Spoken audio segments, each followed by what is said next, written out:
تصوف کی دنیا کے تحت صحبت باولیہ میں آج ہم بات کریں گے ترجمہ مسائل السلوک پر۔ جیسا کہ میں نے عرض کیا کہ ترجمہ مسائل السلوک دراصل یہ حضرت حکیم الامت مجدد ملت مولانا اشرف علی تھانوی رحمہ اللہ تعالیٰ کی نابغہ روزگار جو ہے تفسیر بیان قرآن میں سے ہے، اس لیے کہ آپ نے قرآن کریم کے وہ آیات کہ جن آیات سے تصوف کے علوم ثابت ہوتے تھے یا مشائخ سلسلہ کی عادات و اطوار جو ہے اور ان کے اخلاق و اوصاف جن آیات سے ثابت ہوتے تھے ان آیات کو آپ نے جمع فرمایا اور اس کا عنوان رکھا ترجمہ مسائل السلوک۔ لہٰذا اس کا سلسلہ جاری ہے۔ آج ہم بات کریں گے سورہ بقرہ کی آیت نمبر 195 پر، 195 آیت، اس کے بارے میں گفتگو کریں گے کہ حضرت حکیم الامت تھانوی رحمۃ اللہ علیہ نے اس کے اندر جو ہے وہ تصوف کے کن علوم کو ثابت فرمایا ہے۔ اعوذ باللہ من الشیطان الرجیم، بسم اللہ الرحمن الرحیم، وانفقوا فی سبیل اللہ ولا تلقوا بایدیکم الی التہلکہ واحسنوا ان اللہ یحب المحسنین، اور خرچ کرو اللہ کی راہ میں اور نہ ڈالو اپنی جان کو ہلاکت میں، اور نیکی کرو، بے شک اللہ دوست رکھتا ہے نیکی کرنے والوں کو۔ یہ آیت جو حضرت حکیم الامت تھانوی رحمۃ اللہ علیہ نے مسائل السلوک کے تحت نقل کی ہے۔ سب سے پہلے ہم حضرت ہی کے الفاظ میں جو ہے وہ اس کی تشریح پڑھ لیتے ہیں، پھر آگے گفتگو کرتے ہیں۔ فرماتے ہیں عنوان ترجمہ مسائل السلوک، وقولہ تعالی ولا تلقوا بایدیکم الی التہلکہ، فرماتے ہیں کہ اس کی تفسیر یہ بھی کی گئی ہے کہ غزوہ اور انفاق فی الغزوہ مت چھوڑو۔ بس یہ دلیل ہے اس پر کہ اعتبار معنی کو صورت پر ترجیح ہے، کہ جو چیز صورتاً تہلکہ کی ضد ہے اس کو معنی کے اعتبار کر کے تہلکہ فرمایا گیا ہے۔ یہ حضرت نے یہ اردو میں عبارت لکھی ہے اور یہ اس آیت سے گویا کہ یہ نتیجہ اخذ کیا ہے۔ اب حضرت کی اس عبارت کا کیا مطلب ہے، اس کو سمجھنے کے لیے سب سے پہلے اس آیت کی تفسیر کو آپ سمجھیں۔ اصل میں یہ جو آیت ہے یہ اللہ تبارک و تعالی نے جہاد اور غزوے کی جو ہے کہ ترغیب کے طور پہ ذکر فرمائی ہے۔ حج کا بیان ہے، عبادت حج کا ذکر، تو درمیان میں یہ جہاد کی آیت ذکر کر دی۔ ظاہر کہ حج خود جو ہے اٹ سیلف ایک جہاد سے کم نہیں ہے، کیونکہ ظاہر اس میں مال بھی خرچ ہوتا ہے، انسان کی جان اور طاقت بھی خرچ ہوتی ہے، اور گھر بار چھوڑ کر انسان گھر کے آرام کو چھوڑ کر جو ہے وہ اللہ کے گھر کی طرف دوڑتا ہے۔ تو جہاد کے اندر بھی اسی طرح کے عنوانات ہوتے ہیں کہ انسان جسم و جان کو بھی مال کو بھی خرچ کرتا ہے اور جو ہے ظاہر ہے کہ اپنے گھر بار کو چھوڑ کر میدان جہاد کے اندر اترتا ہے۔ تو حج کے بیان کے درمیان میں اس جہاد کی آیات کو ذکر کیا اور اس کے اندر جو گویا کہ ایک طرح کی ترغیب دی کہ وانفقوا فی سبیل اللہ، اور فرمایا کہ تم لوگ جان کے ساتھ اور مال کے ساتھ بھی خرچ کیا کرو۔ مطلب ہے کہ جان کا جہاد کرنا پڑے تو جان کے ساتھ جو ہے وہ میدان جہاد میں اترو، اور اگر جان کے ساتھ شریک نہیں ہو تو مال کے ساتھ شرکت کرو، وہاں مال خرچ کرو، مجاہدین پہ مال خرچ کرو، سامان جہاد کے لیے مال جو ہے وہ صرف کرو اور وہ مجاہدین کی مدد کرو۔ تو گویا کہ خود یا تو میدان جہاد میں اترو یا یہ کہ مجاہدین کی مال کے ساتھ مدد کرو۔ یہ فرمایا گویا کہ آپ جبن اور بخل نہ کرو، یعنی جان کے ساتھ جہاد کرنے میں جبن کرو، بزدلی دکھاؤ، یہ روا نہیں ہے، یا یہ کہ بخل کرو، مال بھی خرچ نہ کرو، بخل بھی نہ کرو، بلکہ اللہ کے راستے میں یعنی جہاد میں گویا کہ تم جان اور مال کو خرچ کرو،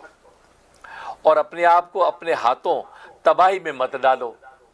یعنی اپنے آپ کو اپنے ہاتھوں سے تباہی میں مت ڈالو۔ ہاتھوں کا مطلب یہ ہے کہ اپنے اختیار کے ساتھ، کہ اختیار تھا کہ آپ اپنی جان کے ساتھ جہاد کر سکتے تھے، اختیار تھا کہ اپنے مال کو خرچ کر سکتے تھے، لیکن با اختیار ہونے کے باوجود آپ نے جبن دکھایا اور میدان جہاد میں اترے نہیں، اور آپ نے بخل دکھایا اور مال خرچ کیا نہیں، اس سے جو وہ اپنے ہاتھوں بی ایدیکم کی قید لگائی۔ لیکن اگر ایسی کوئی صورتحال ہے کہ آپ مجبور ہیں کہ اپنی جان کے ساتھ جہاد نہیں کر پاتے، یا یہ کہ مال کو جو ہے وہ میدان جہاد بھی یا مجاہدین کے لیے خرچ نہیں کر پاتے، کوئی مجبوری یا عذر لائق ہے، اس صورت میں یہ گویا کہ حکم نہیں ہوگا۔ لیکن یہ کہ اگر اختیار ہے اور جان بوجھ کے آپ نے جبن اور بخل دکھایا تو یہ اللہ تبارک و تعالیٰ کو پسند نہیں ہے۔ اس کے بعد فرمایا وہ آسنو، فرمایا کہ ایسے موقع پہ جان و مال خرچ کرنے میں جبر اور بخل کرنے لگو جس کا نتیجہ تمہارا ضعف، مطلب یہ ہے کہ جب تم جو اچھے کام کرو گے، مطلب اچھے طریقے سے تم جان کو میدان جہاد میں خرچ کرو، یعنی پوری قوت کے ساتھ، پوری دلیری اور بہادری کے ساتھ جو ہے وہ کفار و مشرکین اور اللہ کے باغیوں کے ساتھ لڑو، یا یہ کہ مال کو کھلے دل سے مال کو اللہ کے راستے میں خرچ کرو، دل چھوٹا نہ کرو کہ اگر مال خرچ کر گیا جی ہمارے پاس مال بچے گا نہیں، تو ایسی صورت اختیار نہ کرو۔ کیوں؟ اس لیے اگر تم جبن کرو گے یا یہ بخل کرو گے تو اپنے آپ کو ہلاکت میں ڈالو گے۔ اپنے آپ کو ہلاکت میں ڈالنے کا مطلب یہ ہے کہ تمہارا مخالف دشمن وہ کیا ہوگا؟ قوی ہو جائے گا، وہ طاقتور ہو جائے گا۔ جب وہ طاقتور ہوگا تو تمہیں ہلاک کرے گا، تم اپنے جان و مال کے ساتھ ہلاک ہو جاؤ گے، تمہارے مال بھی لوٹے گا اور تمہاری جان کو بھی فنا کرے گا۔ تو گویا کہ تم نے اپنے اختیار سے ہی جبر و بخل کو اختیار کر کے یہ کیا کیا؟ اپنے آپ کو ہلاکت میں ڈال دیا اور دشمن کو تم نے مضبوط کر دیا۔ لیکن اگر تم خود اب جان کے ساتھ میدان میں اترتے یا یہ کہ مال کو خرچ کرتے میدان جہاد میں، دوسرے مجاہدین جو ہے ان کو اللہ کے باغیوں کے ساتھ مقابلہ کرتے، تو اس صورت میں کیا ہوتا کہ تم خود بھی بچتے، تمہیں بھی حیات نصیب ہوتی، تمہارے جان مال بھی محفوظ رہتے۔ تو اس لیے فرمایا کہ وَلَا تُلْقُوا بِأَيْدِيكُمْ، گویا کہ اپنے ہاتھوں خود اپنے آپ کو ہلاکت میں نہ ڈالو، وَأَحْسِنُوا، اور یعنی اچھے طریقے سے خرچ کرو،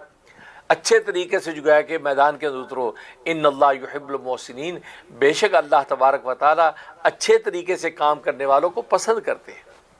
یعنی ایسے علول جلول کوئی کام نہ کرو، بلکہ بہت اچھے طریقے سے پوری سچی نیت کے ساتھ، پوری صفائی اور کام کے آداب کے ساتھ، اور پوری تندہی اور پوری نشاط کے ساتھ، خوش دلی کے ساتھ جب کام کرتے ہو تو اللہ تبارک و تعالیٰ کو ایسے کام بہت پسند آتے ہیں، اللہ ایسے کاموں کو پسند فرماتے ہیں۔ تو گویا کہ یہ اس آیت کی ایک طرح کی تفسیر ہو گئی۔ اب یہاں پر حضرت نے جو مطلب نکالا ہے، ظاہر ہے حضرت علمی انداز کے اندر اردو کے اندر ذکر فرمایا جو جلدی سے سمجھ میں آتا نہیں ہے، لیکن اس کو سمجھنے کے لیے آپ یہ ذہن میں رکھیں۔ یہاں دیکھو اللہ تبارک و تعالیٰ نے فرمایا وَأَنفِقُوا فِي سَبِيلِ اللَّهِ، اللہ کے راستے میں خرچ کرو، اور اس کے بعد فرمایا وَلَا تُلْقُوا بِأَيْدِيكُمْ إِلَى التَّهْلُكَةِ، اپنے ہاتھوں اپنے آپ کو ہلاکت میں نہ ڈالو۔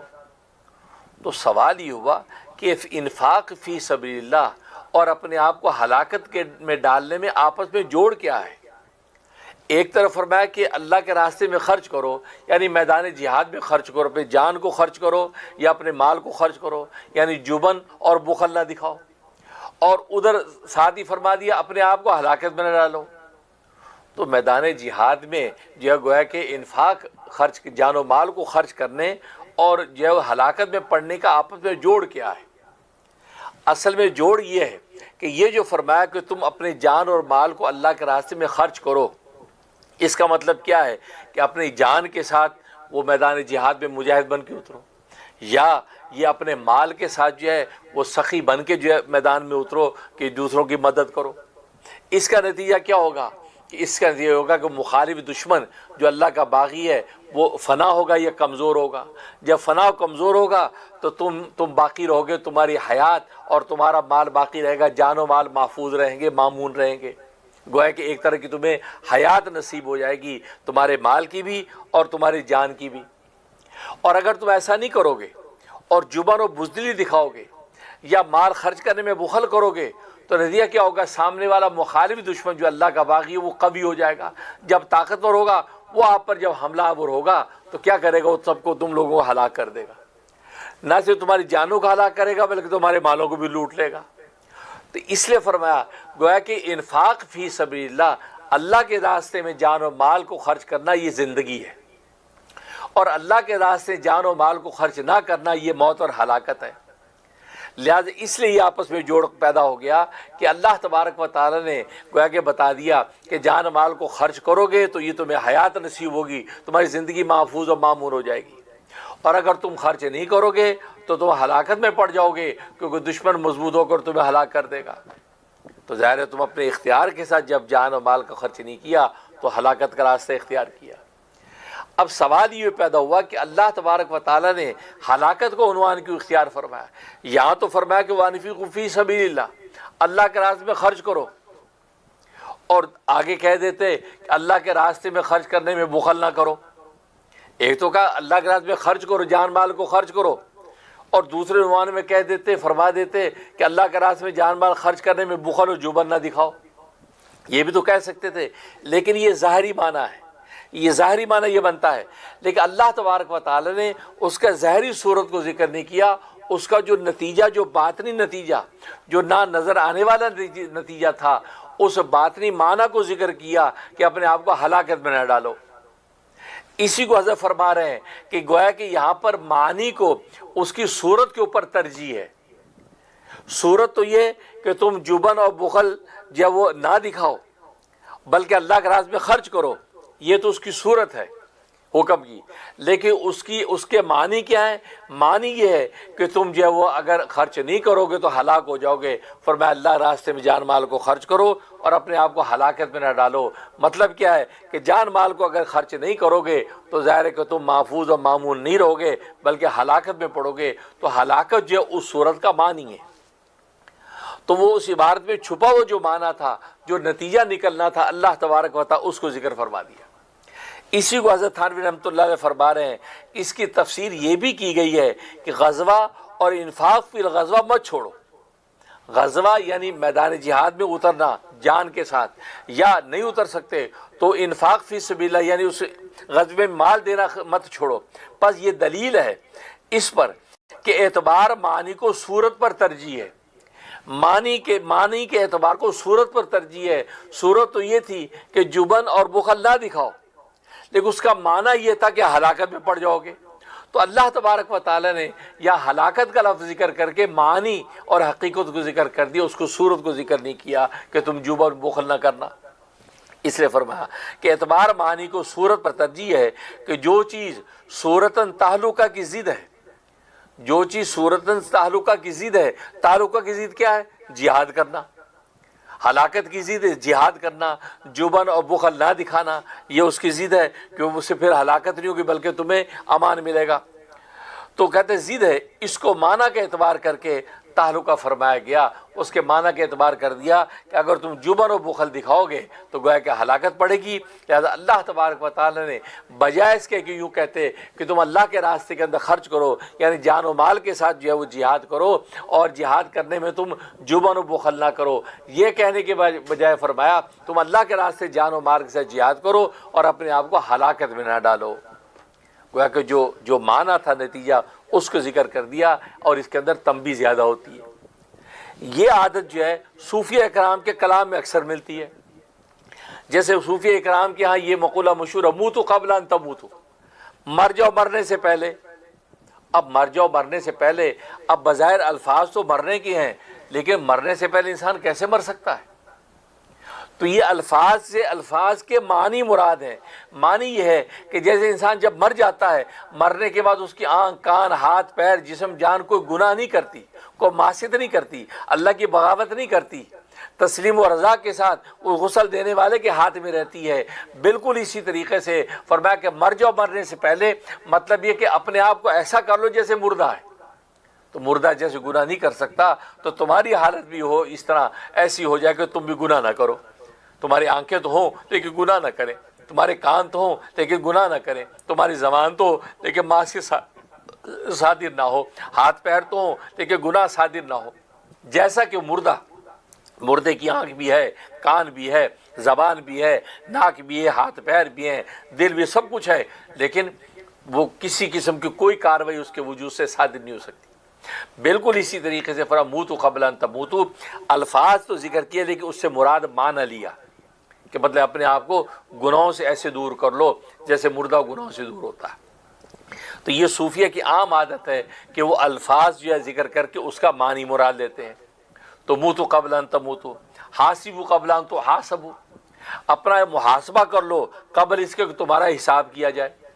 اب اس کا مطلب کیا ہے؟ اس کا مطلب یہ ہے کہ شب و روز کی زندگی جیسے مرنے کے بعد تمہارا محاسبہ ہوگا اللہ کے سامنے، ایسے تم ابھی زندگی میں اپنا محاسبہ کرو،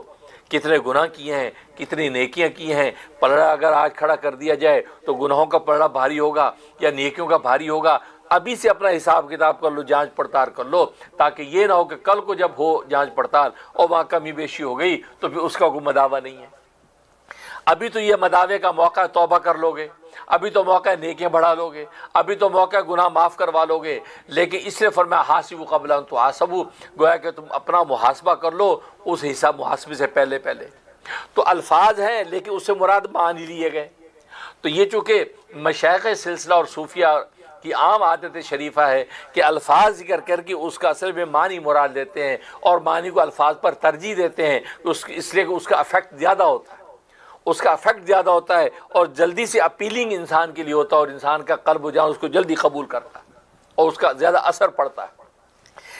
جیسا کہ اللہ تبارک و تعالیٰ نے یہاں پر فرمایا وَلَا تُلْقُوا بِأَيْدِيكُمْ إِلَى التَّهْلُكَةِ، کہ اپنے ہاتھوں اپنے آپ کو تم ہلاکت میں نہ ڈالو۔ اب اس عنوان یہ معنی مراد لیا اللہ تبارک و تعالیٰ نے، اور اس کے اندر زور زیادہ ہے، بجائے اس کے کہ اللہ یہ فرماتے ہیں کہ تم جبن و بخل نہ کرو، اللہ کے راستے میں خرچ کرو اپنے جان مال کو، اور جبن و بخل نہ کرو، بزدلی نہ دکھاؤ، اور جب بخل نہ کرو، اس پہ وہ زور نہ ہوتا جو اس معنی کے ذکر کرنے میں زور تھا۔ تو اس لیے اس سے پتہ چلا کہ صوفیہ کرام کے کلام کے اندر بھی الفاظ کی بجائے جو معنی کا اعتبار کیا جاتا ہے وہ قرآن کریم کے نص سے ثابت ہے، کہ خود اللہ تبارک و تعالیٰ کی عادت شریفہ بھی یہی ہے کہ قرآن کریم کی آیات میں بھی وہ معنی کو لے کر جو اس کا اثر زیادہ ظاہر کر رہے ہیں۔ اس لیے حضرت نے یہ فرما دیا کہ اس کی تفسیر یہ بھی کی گئی ہے کہ غزوہ اور انفاق فی الغزوہ مت چھوڑو، بس یہ دلیل ہے اس پر کہ اعتبار معنی کو صورت پر ترجیح ہے، کہ جو چیز صورتاً تہلکہ کی ضد ہے یعنی جہاد و انفاق، اس کو معنی کے اعتبار کر کے تہلکہ فرمایا گیا، یعنی عدم جہاد عدم انفاق۔ یہ حضرت کا مطلب تھا۔ اس سے حضرت نے یہ بات ثابت کر دی کہ صوفیہ کی جو عادت شریفہ ہے اور جو مشائخ سلسلہ جو معنی کا اعتبار کرتے ہیں اور صورت ذکر کر کے مراد معنی لیتے ہیں، ایسی اللہ تبارک و تعالیٰ نے صورت ذکر کر کے الفاظ کی اس کے معنی مراد دیے اور معنی کو ترجیح دی ہے۔ تو گویا کہ اللہ تبارک و تعالیٰ کی قرآن کریم کے نص سے عادت شریفہ جو صوفیہ کرام کی ثابت ہو رہی ہے۔ اللہ سے دعا ہے کہ اللہ تبارک و تعالیٰ سمجھنے اور عمل کرنے کی توفیق نصیب فرمائے، آمین یا رب العالمین۔